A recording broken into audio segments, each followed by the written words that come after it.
चुप हो जाओ, यह बच्चा मोहम्मद के नाम से जाना जाएगा और तुम लोग इस नाम को कभी भी बदल नहीं सकते।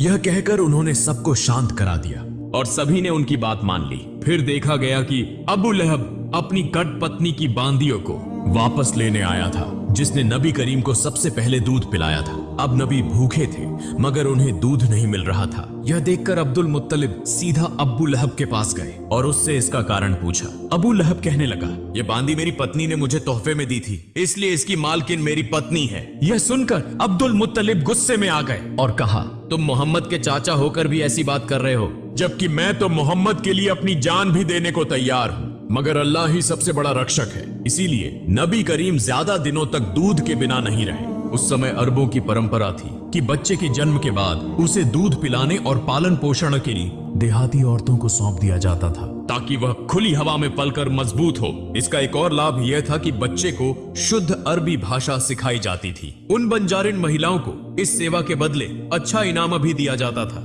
हर साल रेगिस्तानी महिलाएं मक्का आती थीं ताकि बच्चों को गोद ले सके। इस साल भी कई महिलाएं अपने पतियों के साथ मक्का पहुंची थीं। उनमें एक जोड़ा ऐसा भी था जो रास्ते की भीषण गर्मी के कारण थक चुका था और उनका ऊंट भी कमजोर हो चुका था। मजबूरी में उन्होंने सबसे पहले अपना ऊंट सस्ते दामों में बेच दिया और फिर बच्चे की तलाश में निकल पड़े, क्योंकि वे देर से पहुंचे थे। इसलिए दूसरी महिलाएं पहले ही सभी बच्चों को ले चुकी थीं। यह देखकर उनका दिल उदास हो गया। इसी दौरान जब कसाई उनके बेचे हुए ऊंट को ज़िबह करने लगा तो अचानक ऊंट खड़ा हो गया, भागने लगा और सीधा नबी करीम के घर में प्रवेश कर गया। यह देखकर वह महिला भी ऊंट के पीछे पीछे दौड़ती हुई नबी के घर पहुंच गई। नबी करीम की माता हजरत आमिना उस महिला को थका हुआ और भूखा देखकर उसे अपने घर में भोजन के लिए ले जाती है और अपने बच्चे को पालने में लिटा देने के लिए कहती है। जब वह महिला अपने बच्चे को पालने में रखने लगती है तो अचानक वह नन्हे मोहम्मद को देखती है, जिनके शरीर से नूर की किरणें चमक रही थीं।